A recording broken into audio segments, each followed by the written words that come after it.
Welcome to all of you on behalf of IMISA, the Institute for Mindfulness of South Africa, and welcome to this, our first Learning Forum for 2023.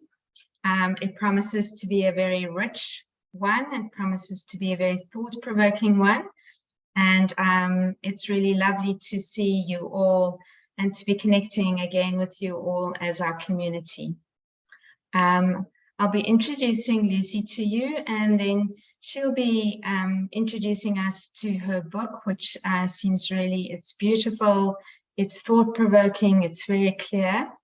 And afterwards, you'll have an opportunity to ask questions, and I just remind you all to ask questions which are quite short and for us to be in discussion, or you can also be sending in questions or writing questions in the chat space. So welcome to you, Lucy. We're very lucky to have her with us. Dr. Lucy Draper-Clarke is a retreat facilitator, mindfulness mentor, and research practitioner in the field of mindfulness and compassion. After obtaining a doctorate in mindfulness and teacher education, she now offers public courses and conducts research at the University of the Witwatersrand in Johannesburg. With a focus on compassionate activism, she works with those engaged in social transformation and healing to alleviate stress and increase resilience through awareness and compassion. She leads popular retreats around Southern Africa, exploring embodied awareness. And as a practitioner with the Karma Kagyu School of Buddhism, she attends regular meditation retreats to deepen her own practice. So thank you so much for joining us this evening, and we're really looking forward to what you have to say. Over to you, Lucy. Thank you, Janine. Thank you so much. And how wonderful to be here with the IMISA family. There are a few faces I recognize, and that makes me very happy. And there's a whole lot of new friends who hopefully by the end of this time we will have got to know each other a little bit. So I was asked by Simon and Linda to maybe present some of the findings from the book that I published last year called The Compassionate Activist. And as I'm presenting to a mindfulness community, I really wanted to start with a short practice where we can just settle in. And also when we do settle in, to have two questions of reflection. And these are questions that really kind of were the foundation for me in terms of writing and researching the book. So if you're happy to do that, if that's a familiar way to begin a learning forum, I can already see everyone straightening their spines. How beautiful. So make sure you're as comfortable as you can be. Feeling all the points of contact with the earth.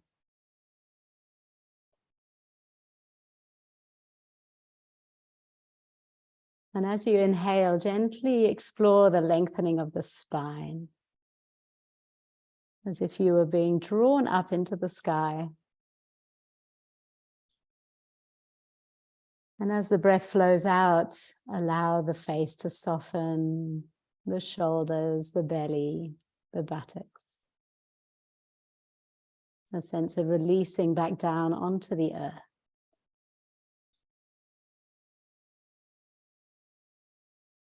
Inviting a few more soothing, smooth in-breaths and out-breaths.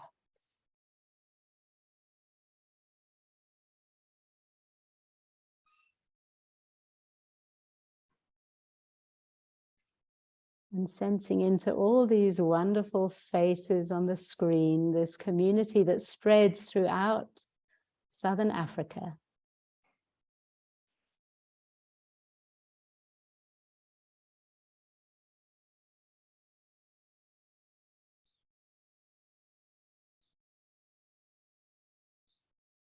And then I'd like to drop in two questions. So perhaps imagining a pool in front of you, and it's almost as if we just drop a pebble into the pool. So we're not trying to think of answers, but rather receive the ripples, allow the answer just to arise from your own body, heart, and mind. And so the first question that I often ask myself, how are you feeling about the state of the world right now?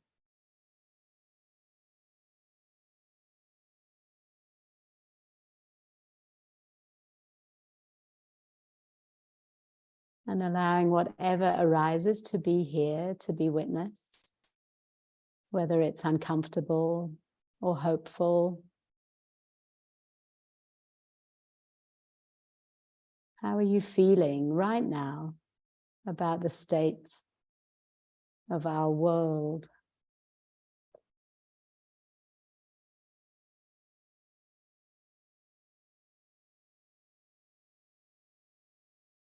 And then to follow on, a second pebble we throw into the pond, asking yourself, what do I need?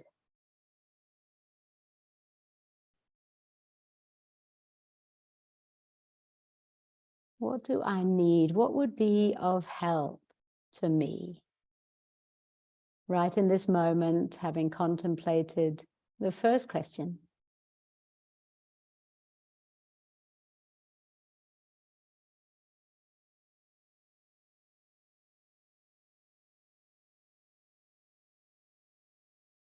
So how am I feeling? And what do I need?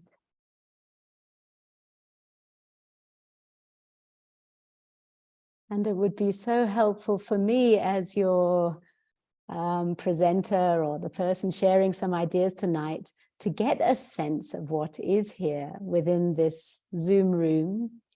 So if you could just put very brief responses to those two reflection questions into the chat box, it would be lovely to get a sense of what is here, what is our current state, what are we feeling, whether that's in the body or the heart, and what do we need? Maybe what I can offer, or maybe what we as a community can generate to support us at this time.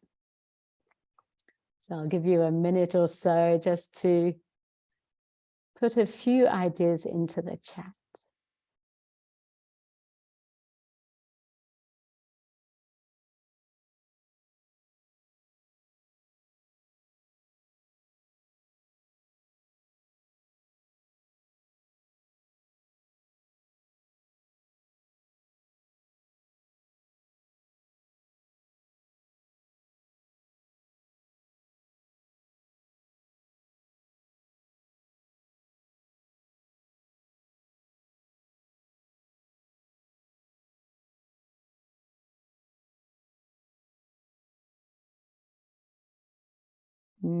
Thank you, Grace.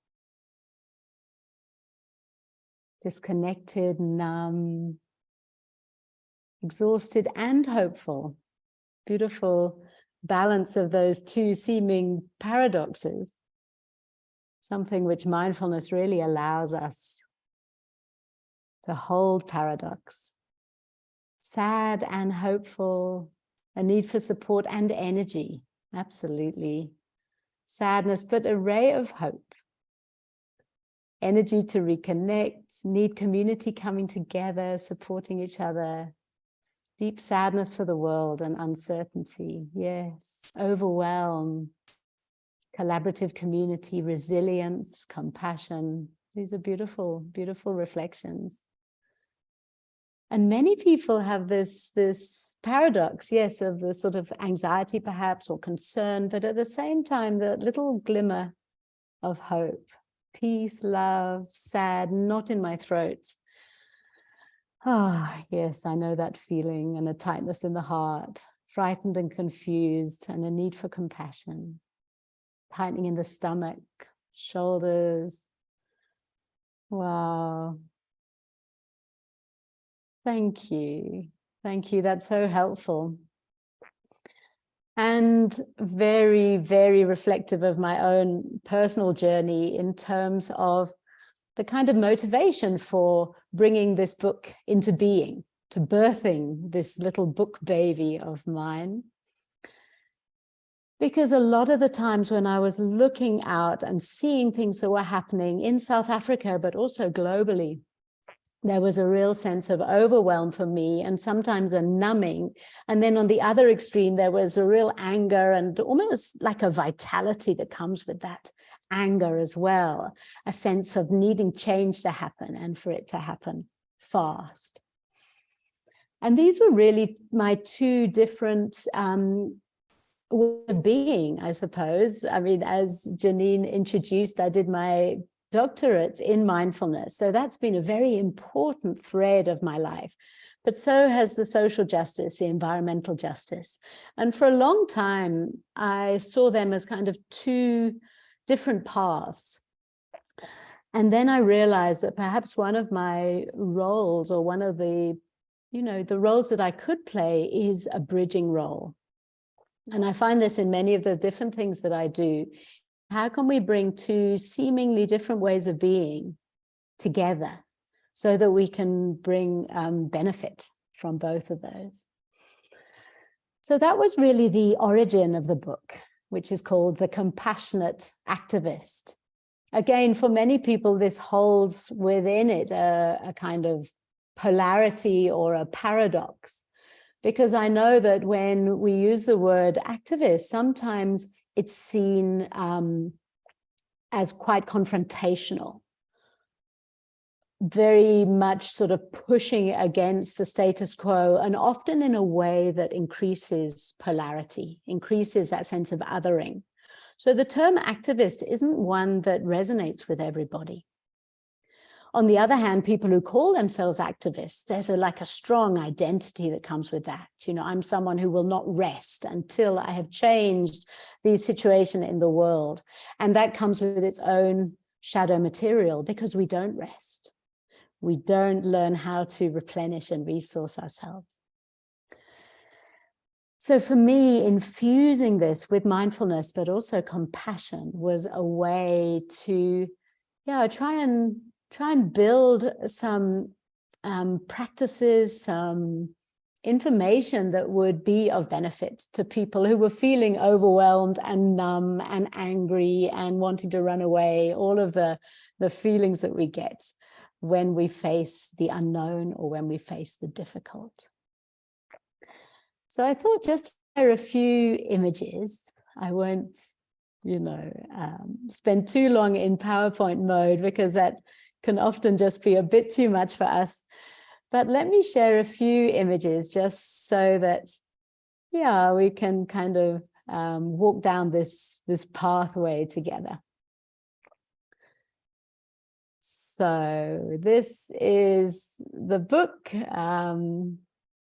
really birthed by an entire community. The cover was done by, and there's a little praying mantis on the cover. It's all about hands holding our heart.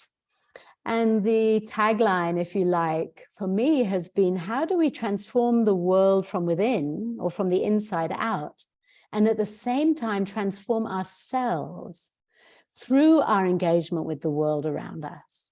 So finding these kind of two ways of being, and I'll talk a little bit more about that as we go on. So this is just so that you know a little bit about me. My husband calls me tumbleweed. He says I just roll around the desert, picking up all sorts of different information as I go. And there are definitely disadvantages of that, but there's also a sense for me of kind of really immersing into whichever culture I find myself, whichever country I live in. And from the little map to the side, you can possibly see that I was born on the red arrow, born in Sri Lanka. So I often talk about my feet being kind of rooted in the Eastern traditions, particularly Buddhism, but also yoga as well. And then we flew to England, which was where I spent all my education up to university level. And so I always think of my head having been kind of trained in those Western traditions. very agnostic, atheist, very kind of anti-spiritual, actually. And then I had the wonderful good fortune of traveling down, first of all, to Botswana and living there for 18 years. And that's where I feel that my heart was educated with this communal, collective philosophy of Boto, it's called in Setswana, but Ubuntu is a more familiar term for all of us. And then the green arrow is a little side journey I took during the time of the, well, just before the tsunami, I flew over to Thailand for a yoga retreat, and then the tsunami hit. So I was able to stay on for a year and help set up a relief agency to support people in the different villages that had been impacted. But after a year, Africa called me back, and then I came to South Africa, and this is where I am to this day, tumbleweeding around, picking up information from wherever I go. And so some of the more recent research that I've been doing is looking at different spiritual traditions. I mentioned the East, Buddhism, Hindu yoga, but the research that I think I presented actually at the 2019 IMISA conference, a little bit about the research on African contemplative practices and the extraordinary parallels that we discovered with Buddhism, these ways of really deepening our connection with ourselves and with each other. But of course, the African practices have that added dimension of connecting with ancestors, really feeling that you are receiving information from a great lineage of your forefathers and mothers, and their skills and talents come through into this present moment and are lived through us. So that's been a very joyful exploration into different ways of being in the world. So just back to the book, you know, often when we think of activism, we envisage like protest action. And you can see those images, some of them are from the KZN riots, others are from Russia. There's a particular energy that comes with protest action, often burning things down, burning things out. And a lot of this comes from what we would think of as the survival brain, that fight and flight response. And of course, the protest actions themselves can create trauma, which perpetuate trauma. So this is not the type of activism that I'm proposing.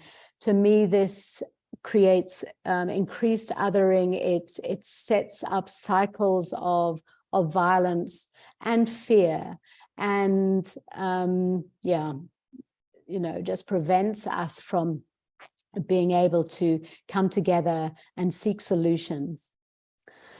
And then the whole different type of activism that we all had to undergo during COVID, which was so different, stay at home.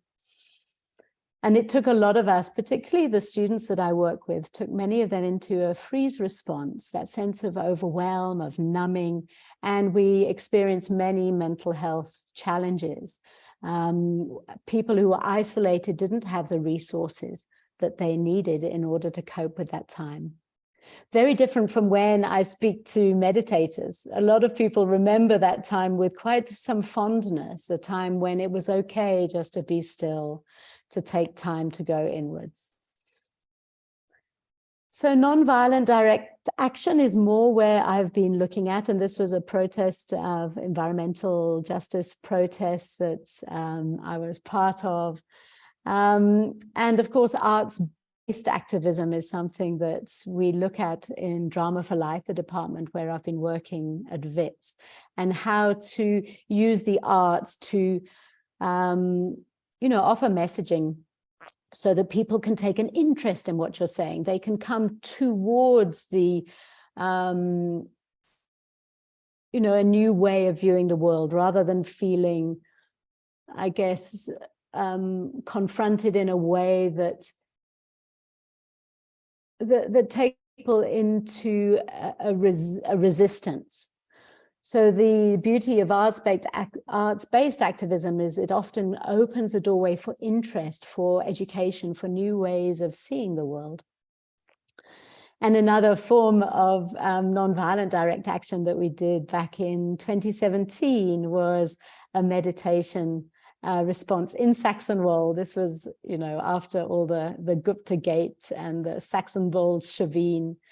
And I just reflect there Thich Nhat Hanh's beautiful saying that nonviolent action, born of the awareness of suffering, nurtured by love, is the most effective way to confront adversity. So I'll explore more of that in a little while. But interestingly, what I've really been exploring in these last few months is how maybe the next step in activism are healing circles, times when we come together in community, where we ask each other, how are you feeling? What do you need? And as community, we help meet the needs of each other, and we learn to meet those needs within ourselves. So this is really what I've been exploring, the deep, deep power of healing and bringing the compassion to our own struggles into the work that we do. And many of you, of course, in AMISA are from healing traditions, whether it's psychotherapy, psychiatry, whether you're counselors or social workers. Healing runs deep in your bloodline. So this won't be unfamiliar to you, but it may be just a reassurance that actually this healing work that we do, whether it's one-on-one or whether it's in groups, is possibly the most powerful thing that we need for the world right now. So let me see, I think this is the second to last slide. I'm sure many of you are familiar with this slide on the window of tolerance. It's definitely did the rounds during COVID, and it looked at where we get either stuck on into that fight and flight mode, or where we get stuck off into freeze response, and how we can bring ourselves into the window of tolerance through breathing practices, through movement practices, and of course, through mindful awareness. And we call it that social engagement mode because it invites us to share our problems with others, to engage with issues in a way that is creative and hopeful, and also, you know, really follows that Buddhist saying of letting your vision be as vast as space. So really imagining that the small actions you take can have a vast, vast impact, but letting the action be as fine as flower. So consoling ourselves that moment by moment actions that come from a deep place of mindful awareness and compassion, they are the ones that can spread throughout the whole world. So the last slide is actually the kind of foundation for the book. If you like it,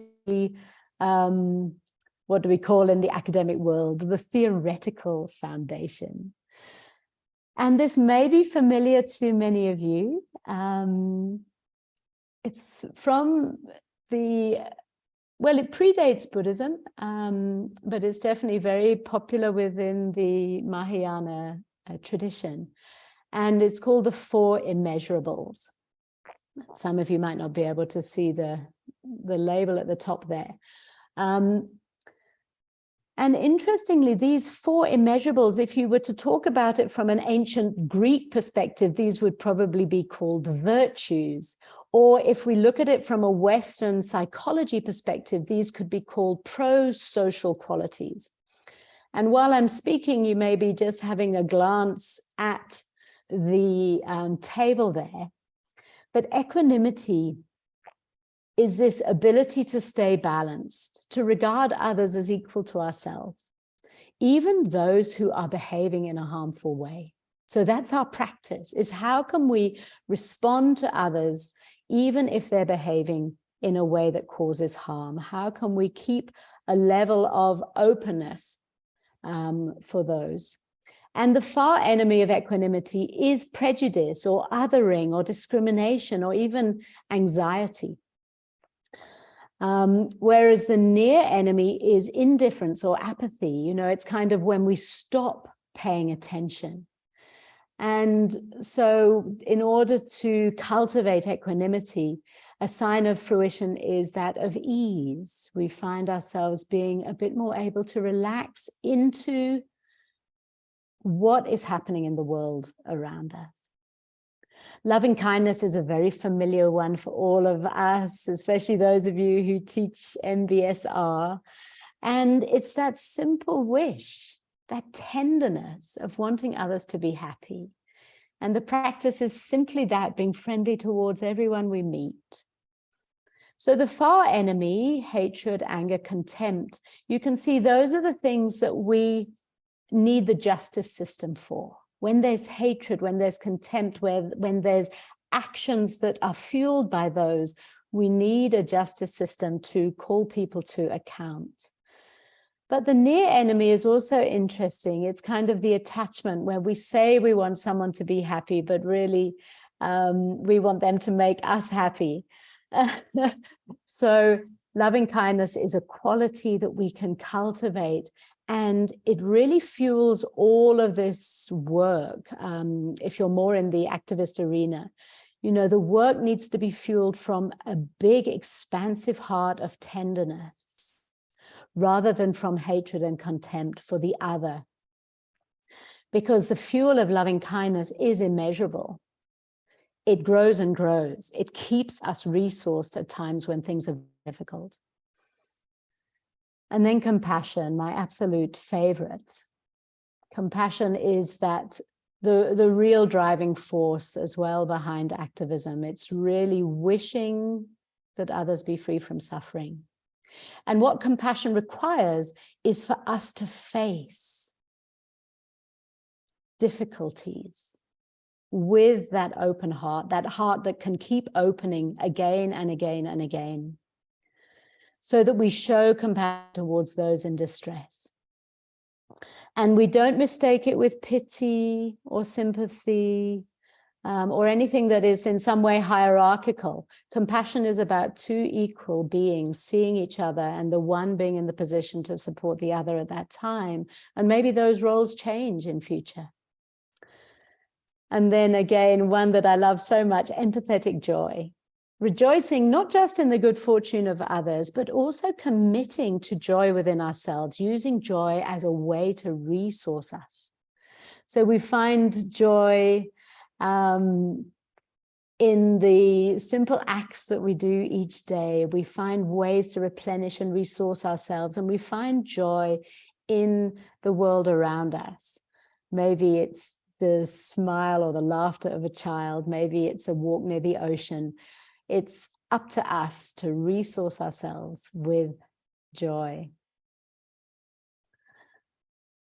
So back to seeing your lovely faces.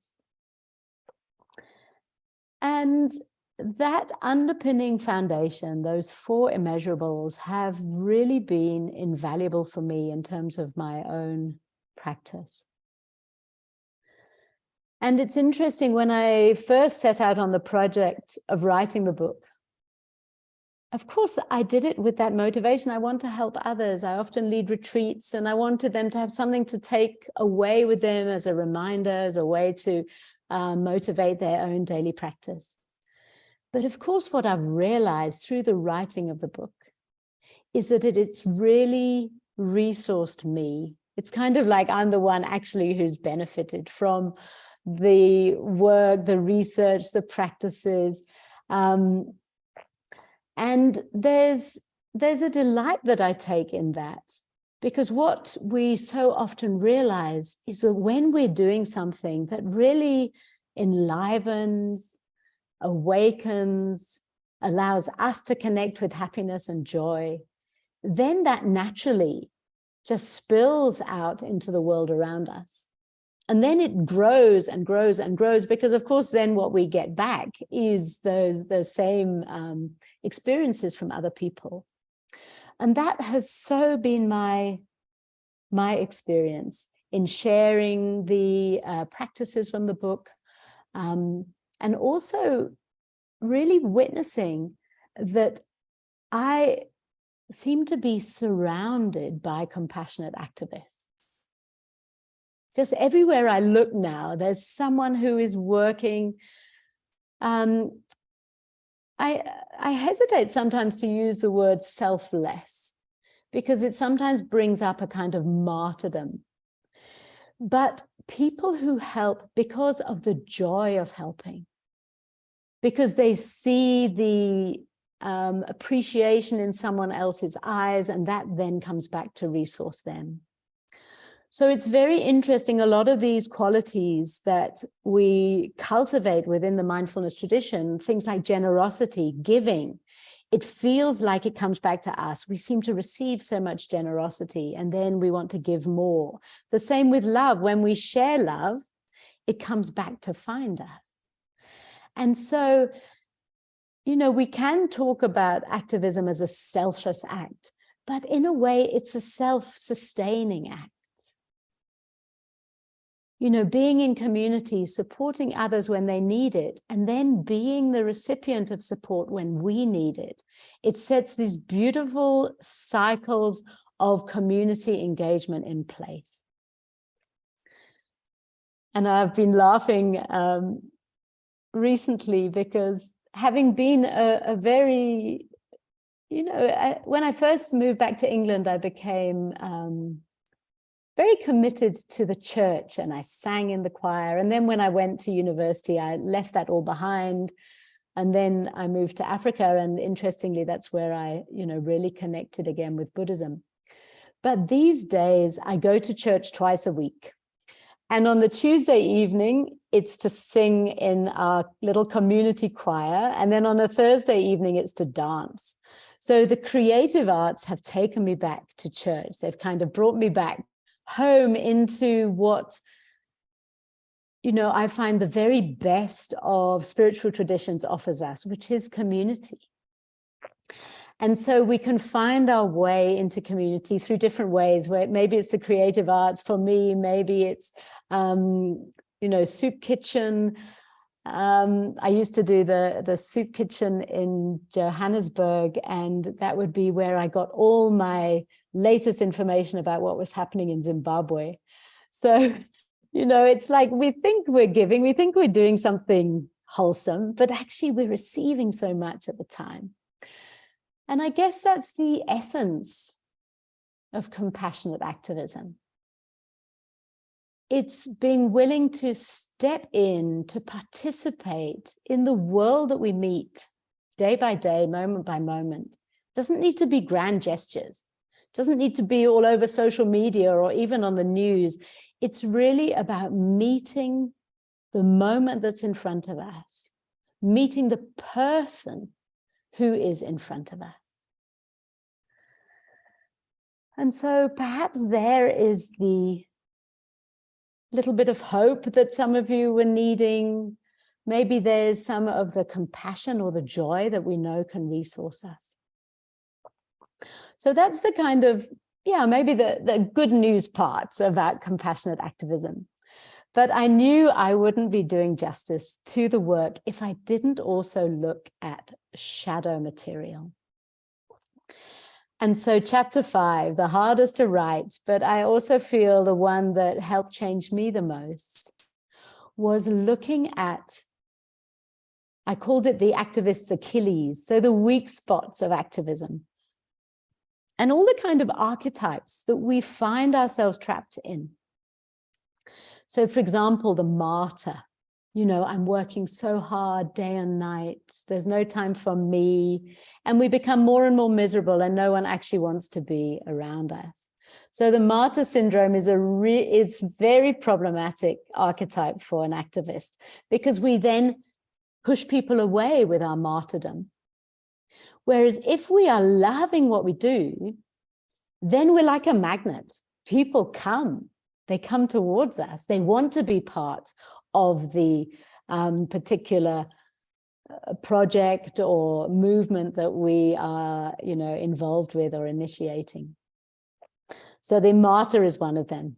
Another one, which is uncomfortable for many of us, and I know Emisa has looked at this with a real willingness to explore change, is the white savior.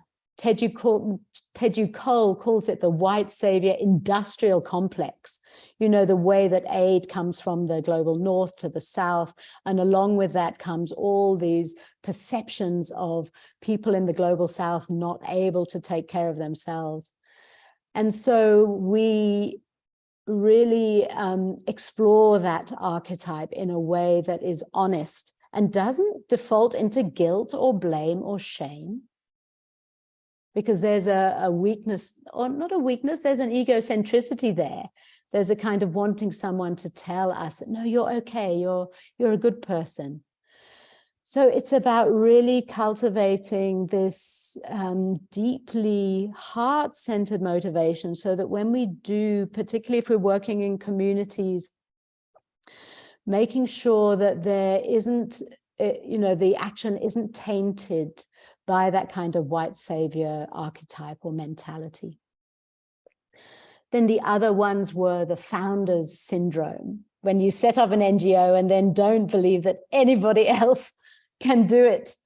And that's so tricky, because of course we've set it up with our whole heart, and to let it be passed on into other hands is a painful process of relinquishing an identity. But again, that's what our mindfulness practice is all about. How can we be in this moment, letting the identity of the past fall away into the past, letting ourselves renew in each and every moment? I know it was hard for me during lockdown to resign. I'd been chair of a retreat center for 10 years. And to resign from that post, I knew it had a lot of my own identity in there. But it was the right time. I knew things needed to shift and change. But there's a loss in there that we need to explore and really understand and bring self-compassion to. And my own Buddhist teacher, Akon Rinpoche, used to talk about seeing things with 1,000-year vision. And when he first said that, I really couldn't get my head around it. But after some reflection and some time of really seeing the way that he moved in the world, I realized that our role is to pass something on. It's like holding a baton in a relay race. So even if you are the founder of an organization, your role is not to grip on, but to hand it on.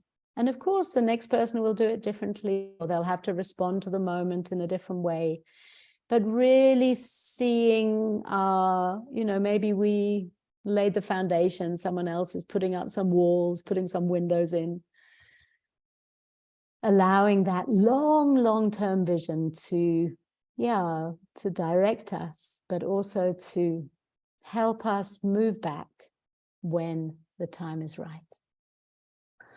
So chapter 5 is the sticky part, if you like. And it's to be read, and the practices are to be done with a great big dose of self-compassion. Because what I've found in my own practice is that the more compassionate I can be when I make mistakes, the more compassion I have for those around me. And almost it's like that compassion just grows as an inner force, and then it sort of spills out. It becomes second nature, I suppose. I think many of you in the teacher training have looked at that model of the unconscious incompetence and then the conscious incompetence, where we realize we're doing things wrong, and then we grow our skills a bit, we become consciously competent. And then the final stage is to be unconscious in our competence. It's just who we are, it's our being. And for me, having witnessed teachers who have completely cultivated compassion, that's exactly what happens. And maybe that's, yeah, one of the aspirations we can have. So I'm happy to take a little pause if there's any question. I do have some other things to share, but I also don't want to dominate. You know, one of my big loves is learning, and being in such a broad community who spans through the whole of South Africa, maybe Southern Africa. I'd love to hear what is alive for you in this moment, what has maybe sparked some ideas or some questions. So you're welcome to unmute or pop something in the chat if that feels right.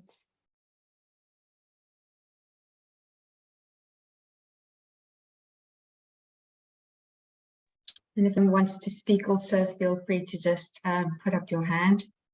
For those of you who know how to do that. Jenny. Yes. Lucy, it is so nice to see you. It's been 10 years or something, Jenny. I know. Oh, and it makes me so happy to see you here. And I really just wanted to say,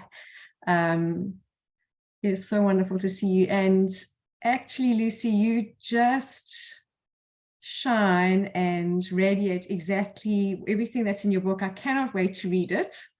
You must tell us where we can get it. I couldn't get into the Zoom meeting, and so I don't know if I've missed that part. But honestly, I don't have a question. I have many questions, but I think they'll be answered in the book. And I just want to say it's so lovely to see you here. And you really practice what you preach, to use that cliche. But honestly, you just shine with every bit of compassion and true activism, and you're such an example. So really, I'm so excited to see you here, and I can't wait to read your book. Oh, Jenny, I'm going to cry. Oh, That's been a problem with compassion, is you get this tender heart and just cry at anything, whether it's something lovely or something painful. I have lots of tears these days, and I just love seeing you. Love seeing you too, and do miss you at Tara Rock, but yeah, we'll hopefully see you here some more. Yes. Oh, well, thank you for that little interlude. That's made me happy. Okay. So if there's other questions that pop up, you're welcome to put them in the chat. What I thought I could do next is just to talk about a few of the kind of, I suppose, the things that I've noticed since writing the book, if you like, what has become alive for me since, birthing this book baby that had so many midwives. I mean, I just was so delighted by the number of people who participated in the birth of the book. And then what I would love to offer, if people are interested, is another practice, a compassion practice. One of my very favorite is the Tonglen practice. So if there's a thumbs up for that, then I'll do that as well. I can see a few thumbs up. Thank you. All right.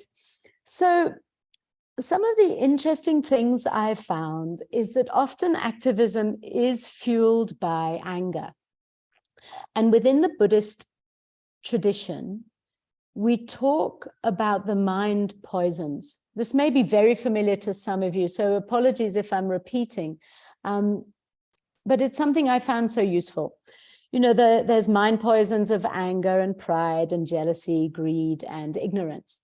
But anger really is one that is present, I think, for a lot of people who identify with that term, activist. And anger, when it is experienced and when the energy of anger is allowed to move through without resistance or without acting out on it, then it's said to transform into a wisdom energy. And that wisdom energy for anger is mirror-like wisdom. this ability to see incredibly clearly the root of the issue, the cause of the issue. Because I think what is such a challenge for us at the moment is there's so much chaos globally. I mean, climate change we're feeling it every day. In Johannesburg has been like a monsoon for the last 3 weeks. You know, things are definitely changing. And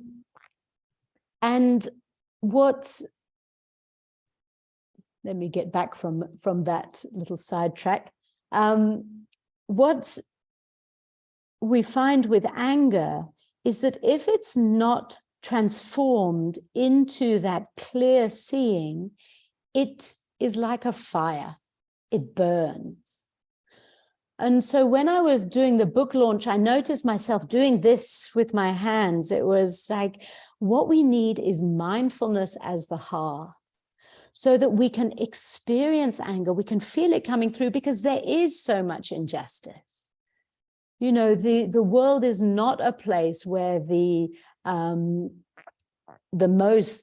people who need the most, they're not being cared for.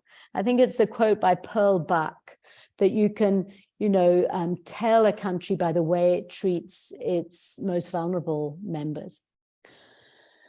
So there's a lot to be angry about. But anger, if it's not held in that hearth of mindfulness, it either burns us out as the activist, we get more and more cynical, we get more and more exhausted, our health is impacted.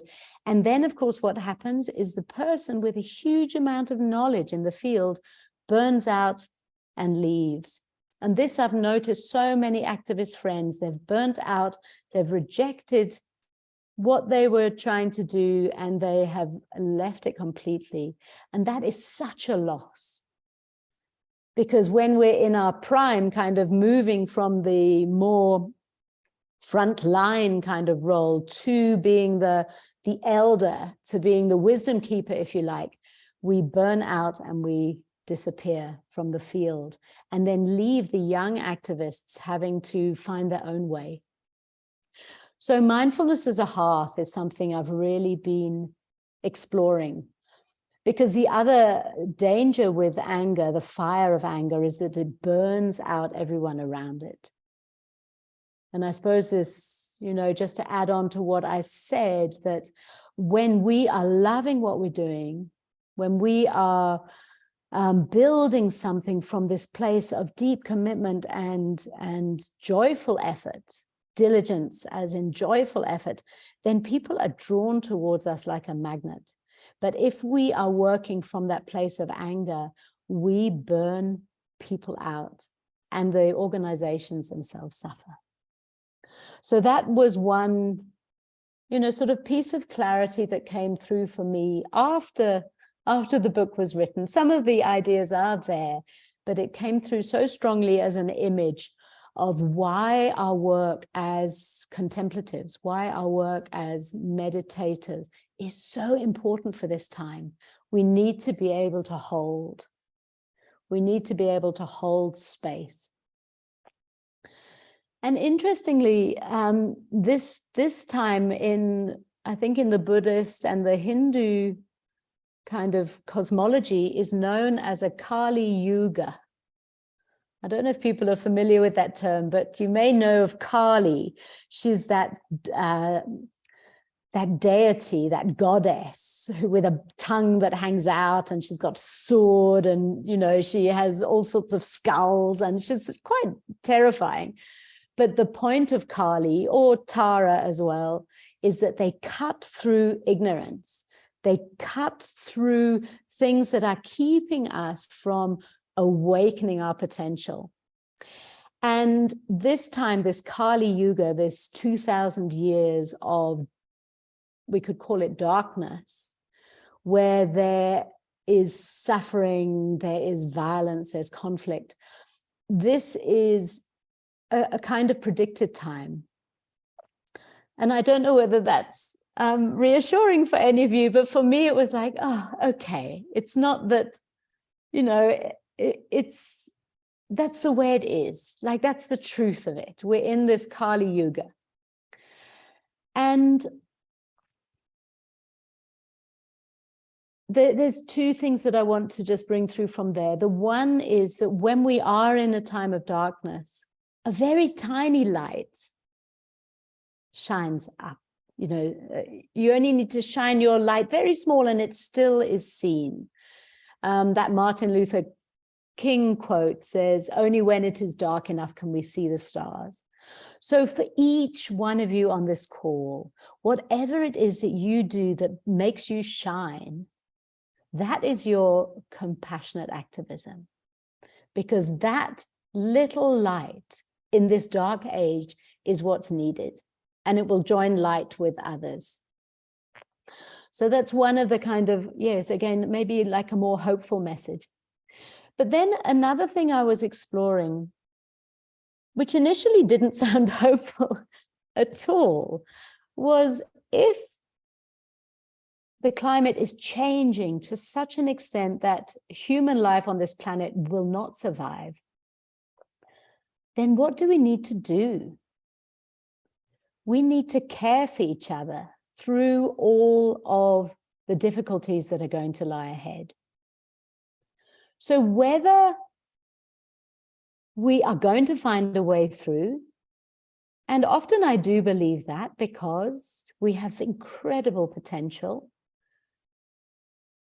But even if we don't find a way through, even if this is more of an era for the death doula, you know, someone who is actually saying goodbye to a particular way of life on the planet, what we need to do is strongly hold each other's hands and care for each other as this dark age descends upon us. Because every time we see a natural disaster, we see suffering, absolutely. And at the same time, we see those people who will go in and help and offer care and remind people of their humanity. So it's really about, where do we focus? Do we focus on the debilitating aspects of suffering? Or do we focus on the suffering in a way that says, what is the antidote to this? And of course, most of you have mentioned it: compassion, compassionate action. Care for each other is the antidote. So this brings me to the second thing which I have noticed since releasing the book, is how compassion, often people see it as soft, vulnerable, being too nice. I know none of you see it like that because you've researched it and done the practices. For me, the surprising thing about compassion is the amount of courage it gives us. Because when we are completely open to the world as it is, and we are able to face it with compassion, we kind of tap into that deep inner strength. So those of you who do yoga, you know the position of the warrior, the spiritual warrior, with the warrior two, the one hand out in front, looking into the future, the other hand behind, carrying with it all that we've learned from the past, but our body, our legs firmly rooted in the present moment. And inside there is this deep, deep strength, but on the outside there's an open heart. And that archetype for me, the spiritual warrior, or in Buddhism, the bodhisattva, is the archetype that I held on to throughout the writing of the book. It's like, how can we move into these difficulties with that big, big open heart, and being surprised at how much courage comes through when we are bringing our own talents to the benefit of others. Because then we set that spiral, that cycle in place once again. We bring the best of us into the world, and then we see the best of others coming back. So it's this beautiful, like, virtuous cycle. Okay, I feel I've spoken quite a lot. I hope it's okay. I hope it's not too much. I'm suggesting we do maybe a 10-minute practice. Does that feel okay? Can I see some? Is that okay? Yeah, I can see the manual thumbs up, and I know there's the these ones too. So let's do a Tonglen practice that is, it really starts with this body, this heart, this mind, this body that our consciousness is inhabiting. So again, settling in just as you did at the start. And it's quite late, so if you want to lie down or use constructive rest pose, you are so welcome. Self-compassion begins in a supine posture. I'll stay sitting so I can see you. But please, please do what your body needs. And feel the earth beneath once again. I found myself recently using the language of Mother Earth and really getting that sense that we are welcome. Mother Earth welcomes us, holds us as we sit or rest here upon the ground.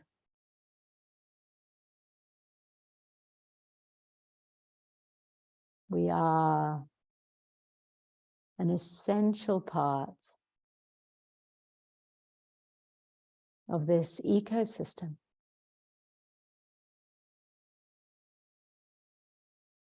And start by noticing your breath without changing it at this stage. Maybe just following it as it enters the nostrils, as it flows down the back of the throat, filling the chest and the rib cage. Maybe it sinks down into the belly, that soothing way that babies and animals breathe.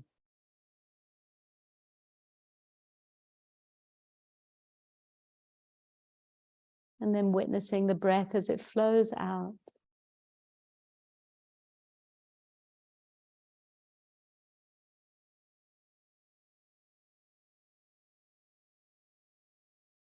And working with the breath is the essence of a Tonglen practice. Giving and receiving. Let's first start though by sensing into your body right now. There may be places that are fatigued or sore, heavy. There may be places that feel expansive and open, light.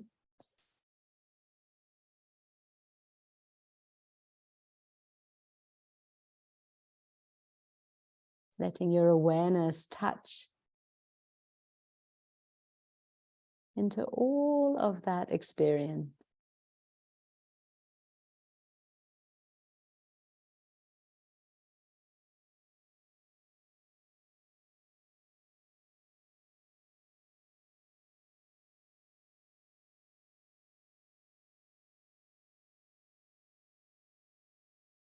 And as you breathe in, really breathing in any places that are tender, breathing them into your awareness.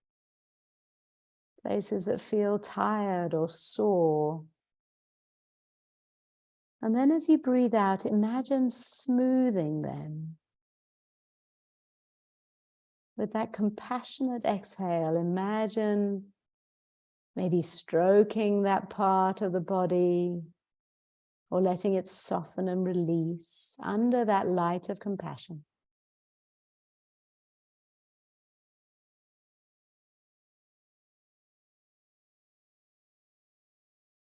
Breathing in awareness of whatever difficulty or discomfort there is. And then imagine that out breath. Soothing, smoothing, softening, releasing.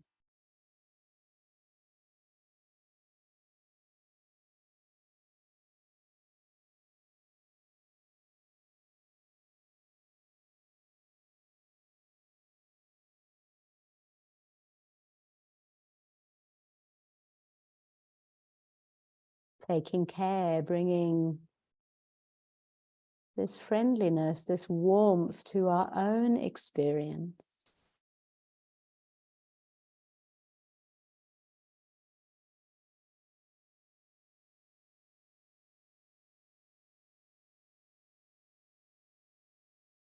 It may be physical discomfort.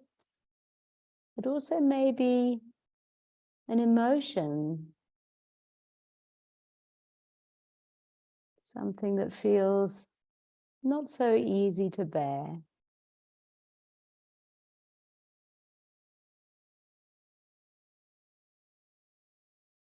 So again, breathing the awareness of that emotion. Breathing it in, turning towards it. And then as you breathe out, imagining it being held by compassion. That warm light or golden light.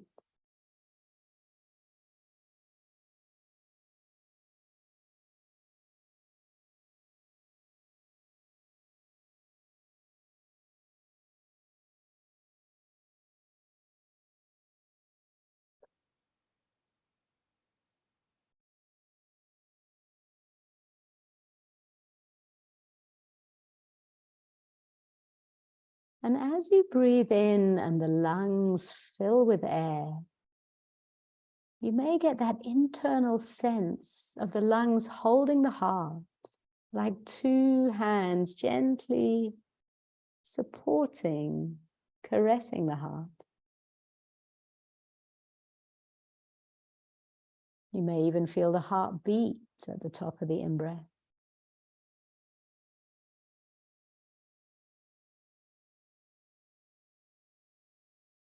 And as we move to the next stage of this practice,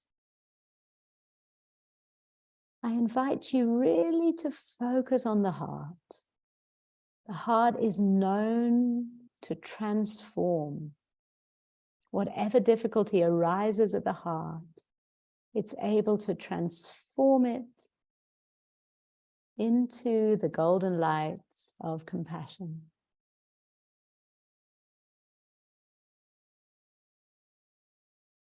One teacher I attended asked us to imagine water dropping onto a hot pan, and there was that immediate, spontaneous transformation into steam. So maybe that image is helpful, how the heart can transform something in a flash.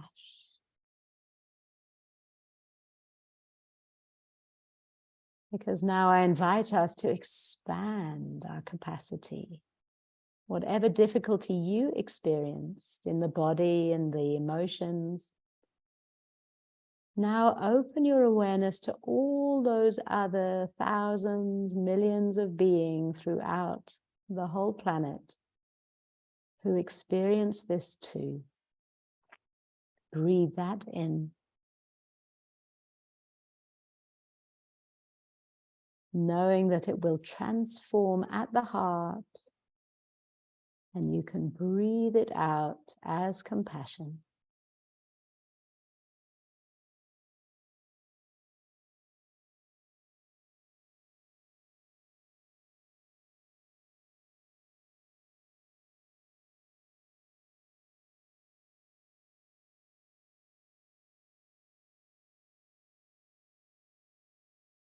If it feels too much to do this on each breath, then allow yourself to rest.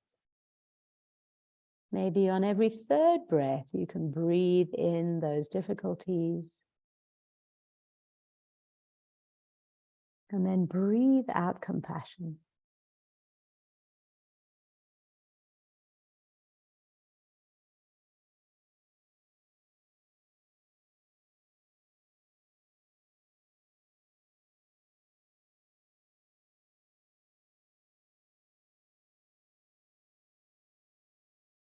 We may each have a different story, but we all experience difficult emotions. So holding that, turning towards it, and then knowing we can respond with the exhale, with our compassionate motivation.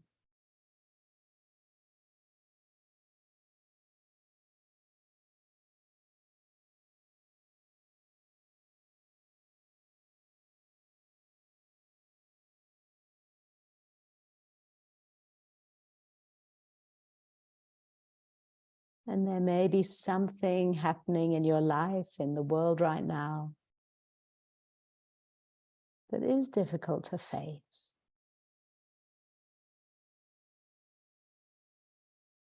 Knowing that we're held here in community, and we're held by the breath and the earth. See whether you can turn towards it. And in response, offer compassion.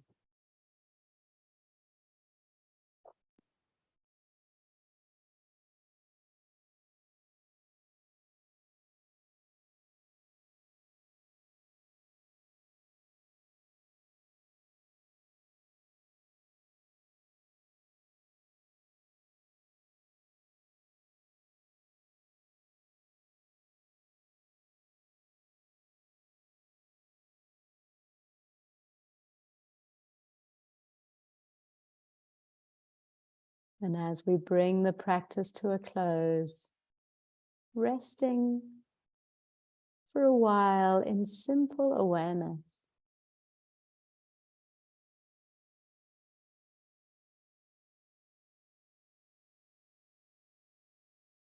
Resting in this moment.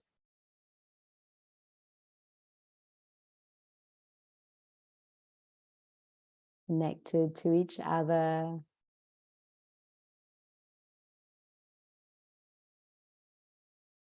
And really trusting that compassion is like a light. We're kind of lighting up our own node within this vast web. And in that way, we transform the world from the inside out.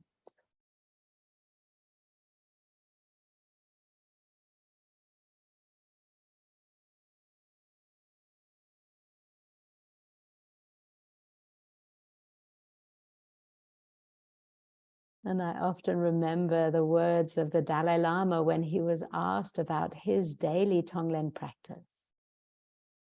He said, "I don't know if it helps others, but it definitely helps me. And then I can be of great benefit."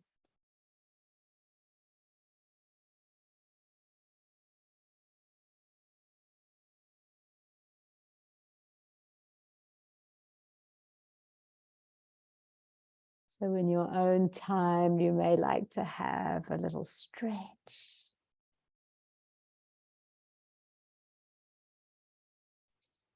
Maybe a deep in-breath and a yawn.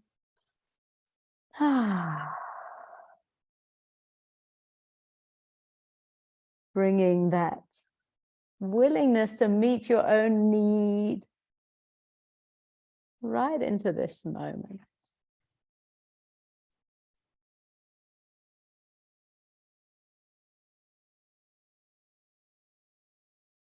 And we can open for some questions, some comments, either in the chat or maybe just raising your little virtual hand so that we can honor each person here.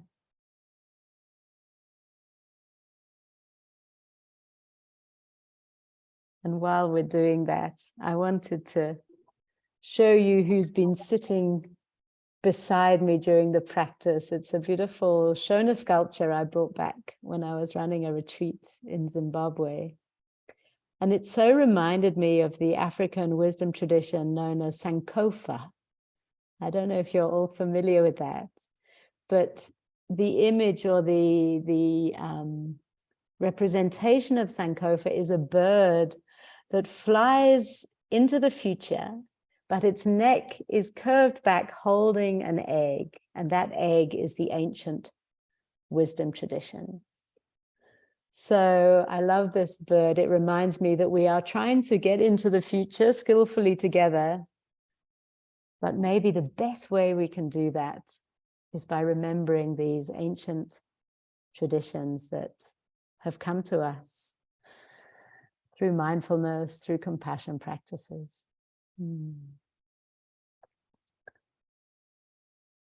Time for my glasses.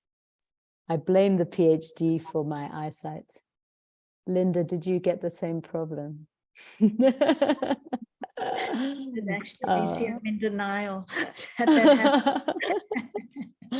Oh, Harry says he has to go, but thank you, Harry, for being here. It was wonderful to meet a new face.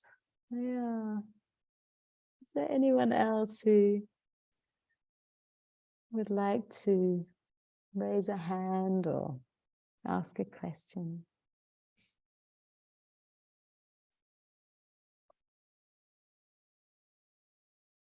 Or maybe to share something that you could take forward from today into your own work. Linda, I see your hand, my dear friend. Thank you, Lucy, and thank you for such a beautiful presentation, and so lovely to watch you in action. I was just thinking about healing circles and how much anger there is currently in so many circles. And I was wondering if you could speak a little bit to safety and belonging and managing of that in circles, if there was anything that you wanted to shine some light on for us around that. Wow. Yeah, I mean, it's interesting. I've found, it's funny, I have a mixed relationship with time. Sometimes I love this idea of the timeless. But in facilitating circles, I find time is it can make people feel very safe. So one of the things that I tend to do if I'm facilitating is to say to each person, you have 1 minute or 2 minutes or 3 minutes. You know, using time as a very safe demarcation of how much they can share. And it tends to help people get to the point of what they're feeling, what they need, what they want to say. But it also allows a sense of safety within the rest of the group. And I'm sure you do this, Linda. I expect I'm offering something which is so second nature to you. But I was very surprised with a group that we worked with at WITS, that by having a very clear demarcation of time, it created that sense of equality, which we often don't have. You know, some people like me talk a lot and then others stay in the background. But to make sure that each person has that same opportunity to speak. And also, you know, we talk about voice and choice. So if someone wants to offer their silence, we still hold that time for them. But they can offer silence, or they can offer a gesture, or they can just, you know, sit quietly. And yeah, I do find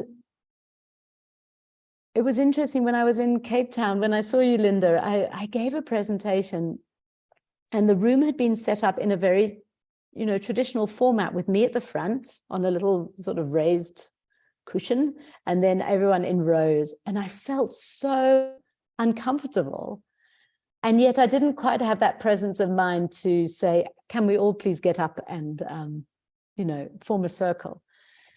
But I noticed those old anxieties of, you know, when we're in rows, it's very much like that school system, and you wonder what's happening behind you, who's saying what. You know, we have that vulnerability when we can't see everybody.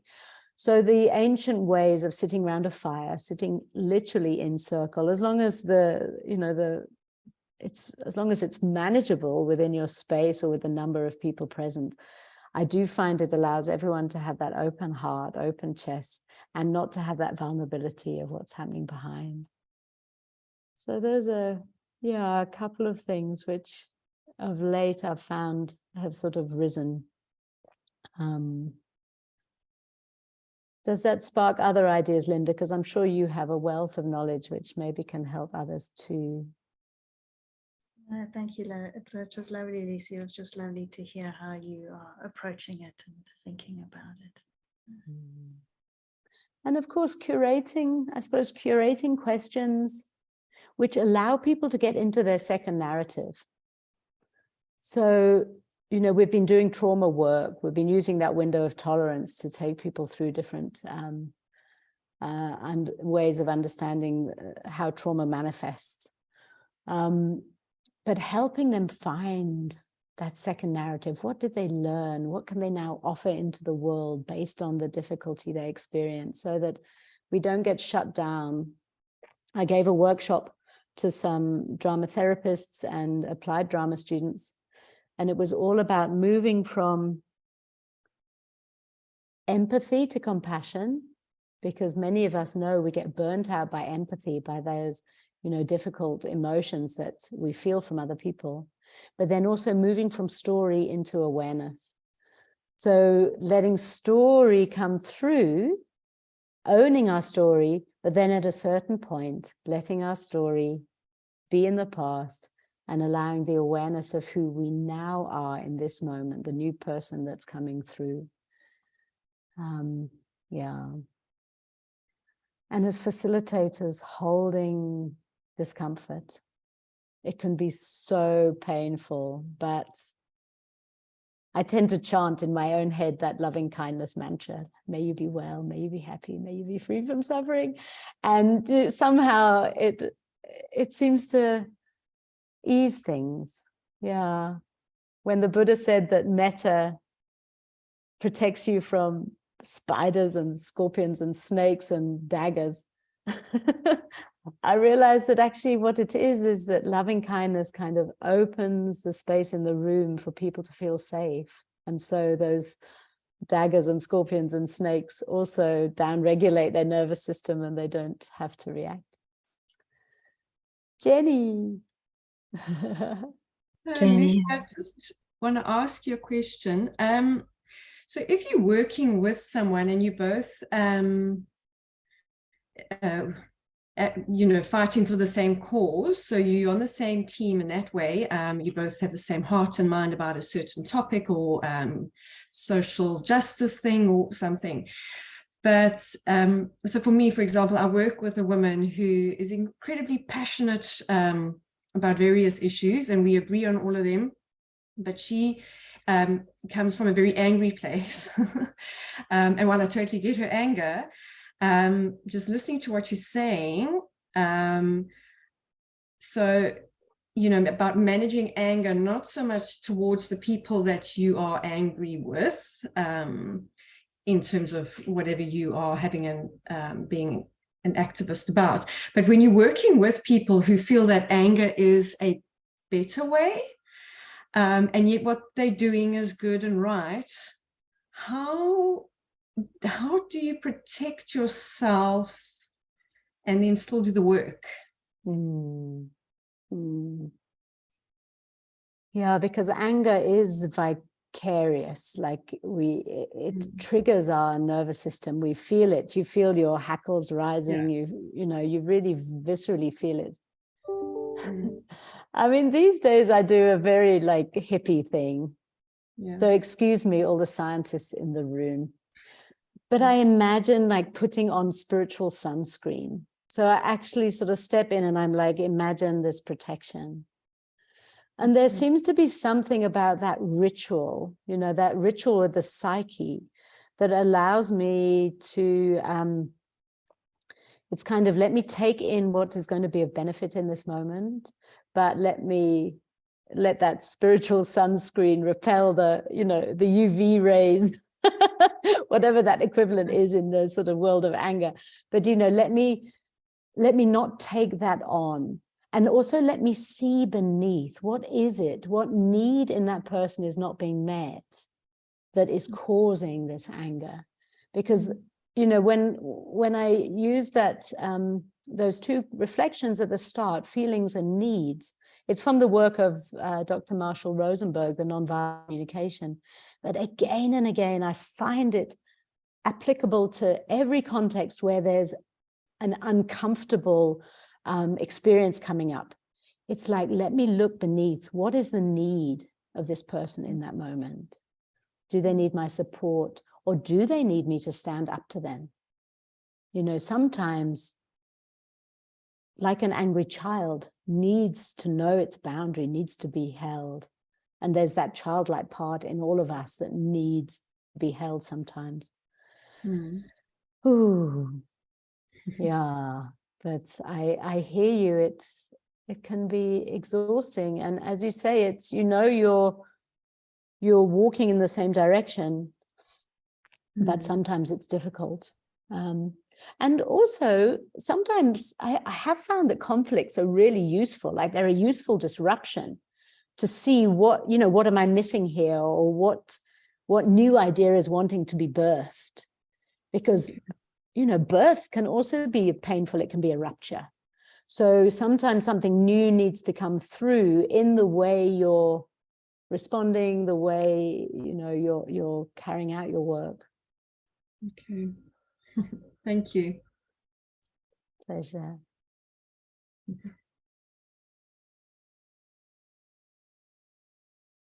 It's 5:02. I'm very happy to take another question. And I'm also aware, Jenny, of your question, which we hadn't addressed, which is, where do you get the book? So you can order, all of you in South Africa, you can order from my website, or also from the Breath Cafe website. They're also helping with distribution. But if you do want to purchase for someone else overseas, then it's available on Amazon or as a Kindle version. So it's, you know, it's up there as a print on demand. Yeah, but just message me. I mean, all of you are friends now. I want to read out all the names of the people, so I remember you when we meet in person. I see Rita and Shrini and Peter. Hannah, yay! Janine, Hoffy, Denise, Cleve, Julie, Belinda, Lynn, we met again at the beginning, Ashika, Grace, Nadia. Oh, I think a few people I know were able to join after the password got sent out. Annika, I see. Barbara. I think Barbara, we've connected in the past. Aren't you in PE or East London or one of them? Oh, yeah. East London. Oh, that's great. And Sarah, of course, we've spent time together. In fact, Sarah helped me very much with the final course that I ran in preparation for launching the book.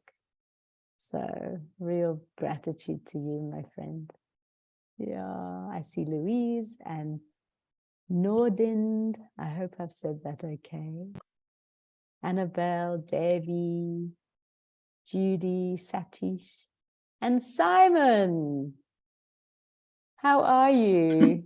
Do you have any question?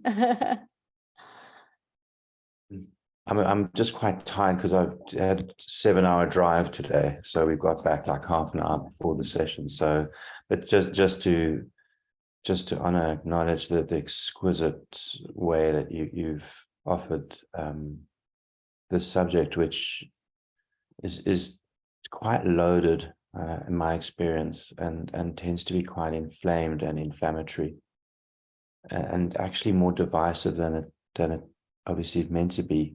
Everybody on their self-righteous path. So I'm just struck by the lightness of touch and the lightness of being that you brought to the subject, which is so much gravitas and so much, in a way, urgency. And there's been no sense of urgency in the way that you've communicated this. It's really been an exquisite offering. So yeah, so deep thank you. Oh, thank you, Simon. You have such beautiful words always. I'm so happy to be the recipient of them. Thank you. Yes, thank you, Simon. I'd like to really also agree with everything that Simon had said, and to thank you again, Lucy, for coming and joining our community and offering us this really intriguing way of looking at activism when we so often think of it as something which is angry and done with a tight fit, open-hearted and compassionate, and the strength and the courage that we find in that. So on behalf of all of us, to really thank you, and to thank you for sharing your wisdom and actually your love with us all, and to remind you all to go and buy Lucy's book.